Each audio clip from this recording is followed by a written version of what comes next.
Well, mining's always been interesting. Understand that mining's a long-term gain. And the idea that somebody necessarily makes a difference over 4 years in a 10-year game is a different circumstance. I think in the very near term, as an example, to perhaps answer your question, the Trump regime will, I think, be more rational with regards to permitting than the regime that was just passed. You'll note as an example that one project in Arizona, the Resolution deposit, 1.2 billion tons, so world scale deposit of 1.5% uranium, 1.5% copper, pardon me, 3 times the average grade worldwide, has been stuck in permitting for 26 years. That's a problem. To the extent that the regulatory climate becomes what I would describe as more rational, that will benefit people who mine in the U.S. Certainly in Canada, if you're in the oil and gas business, the decision by Prime Minister Trudeau to pursue other employment opportunities is a wonderful circumstance. The idea that the Prime Minister didn't see that there was a business case for natural gas when all of his customers saw it. Germany begging for it. Germany begging for it, Japan begging for it, China begging for it, says a lot. And interestingly, the Trump election, I think, bodes well for Canadian oil and gas in the sense that Mr. Trump will perhaps remove some of the regulatory bottlenecks around the transmission of Canadian oil and gas out of Canada to the U.S. Gulf Coast refiners and to LNG plants on the U.S. East Coast. So I think there are certain circumstances where it makes a business case. I also think that the wind is in the sails for resource and precious metals reasons for reasons that are not geopolitical. You and I talked about it in a past interview. I think that the arithmetic around U.S. debt and deficits means that we're going to face higher inflation in years ahead than people believe we are, which will be very good for the gold price, irrespective of who leads what country. And I think 3 decades of underinvestment in productive capacity around many materials and increasing numbers of people bode well for other industrial materials. And going back to geopolitics, the emerging conflicts between, as an example, China and the United States, the need for raw materials to support industrial growth in frontier markets where they need to displace existing people like the European community in the U.S. means that perhaps the cost of capital for resource companies come down as industrial producers, OEM manufacturers, things like that, in places like Japan, places like Korea, places like the United States, places like China, participate in this global geopolitical game. And my opinion is very unpleasant with regards to that. I think every jurisdiction in the world is bad.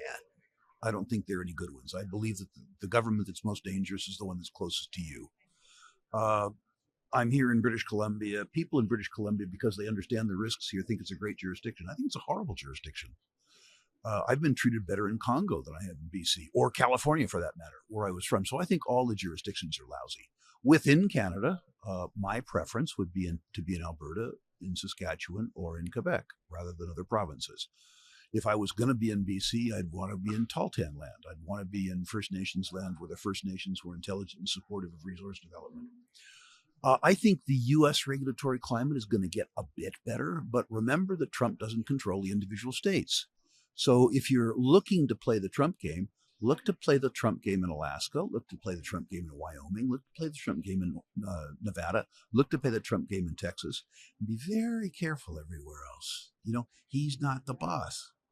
In jurisdictions that look really, really, really bad, like Mexico, understand that the bark is probably worse than the bite. She has been dialing back some of her statements. Yes, she is a dyed-in-the-wool commie. She is. But she also understands that her party needs to get elected.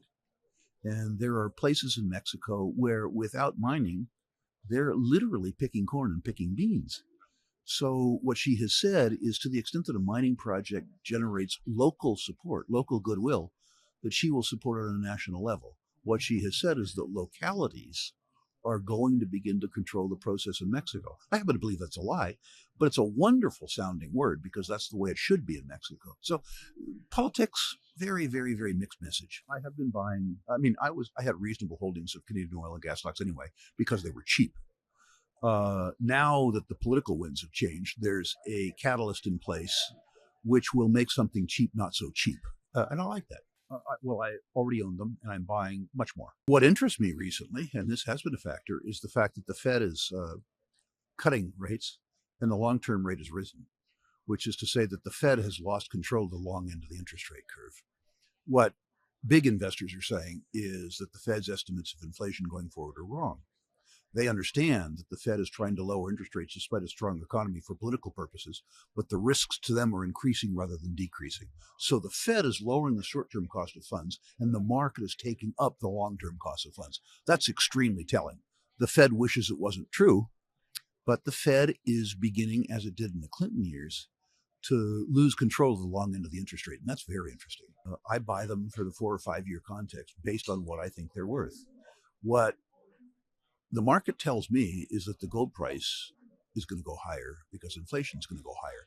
It might be that there is less dumb money in the space as a consequence of a risk-on trade or a risk-off trade. And it might be that something that's a 45-cent stock becomes a 30-cent stock. I don't care much about that. I care about a 45-cent stock where I'm okay if it went to 30 because I think it's going to $4. So for me, I look at things very, very differently. The near-term cost of funds doesn't impact my decision at all because I'm not smart enough to be a trader. I'm an old man. And if you take away most of my downside, you can have some of my upside, particularly the upside is due to time. When I look at the interest rates, I'm looking at something very different. I'm looking at the economic signals, not the flow funds. Yeah, I mean, the industry is way, way, way overfunded.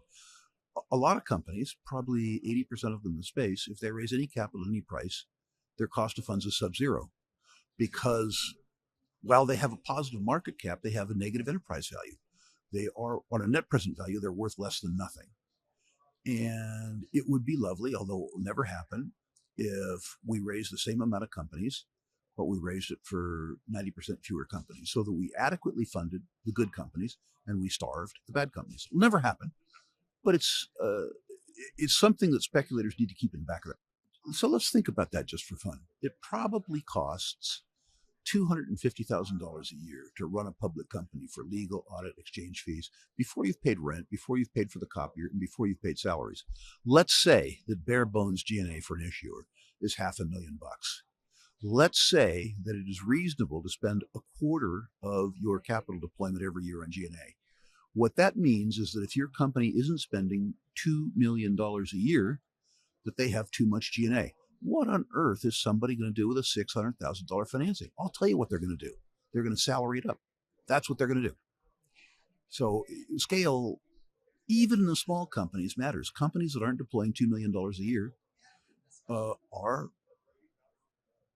by definition, spending too much on G&A. They're inefficient. You know, I used to be really, really, really negative on ETFs, despite the fact that I'm the largest shareholder of Sprott, which is an ETF sponsor. But I used to look at some of these indexes, and there'd be, you know, if there were 35 companies in an index, there might be 20 that I wouldn't own with my own money. And the idea that I'd pay somebody a fee to own stocks I wouldn't own seemed inelegant. Then I recognized that most investors aren't willing to do as much work with me. And for them, they want the beta. They want to be in the market, but they want to be in a market in a way that allows them to spend time with their grandchildren, stuff like that. So I get it. I've come around there. I would rather see them in the market than see them not in the market for their own purposes, not for the market's purposes. So I'm more inclined towards ETFs now than I used to be. Somebody who gets in an ETF needs to understand that they're going to slightly underperform the market beta because there's a management team, you know, a management fee. But I'm okay with that. I think that people, even in ETFs, overtrade. Let me give you a really funny anecdote, Kai. I don't know if you know this. The huge Fidelity Mutual Fund Group looked at their whole investor base and they sliced it up by age, region, race, all kinds of things. And the component of their investor base that had the investment returns over 10 years, you know what they were? Dead people. Dead people. People who didn't trade at all, didn't chase the latest fave. They cut their customer base by every possible criterion. And the group that performed the best over time were dead people. The uranium price was about $20 a pound. And nobody wanted to own uranium stocks. Nobody. It cost the industry $60 a pound to make the stuff. They were selling it for 20, losing $40 a pound, and being dumb miners trying to make it up on volume. Now, the price of uranium had to go up or the lights would go out. Germany proved it, right? Conclusively proved it. The narrative I could explain about uranium. It was easy to understand, but because the price was lousy, because the stocks hadn't performed, nobody cared. Fast forward, the price goes from $20 a pound to $100 a pound.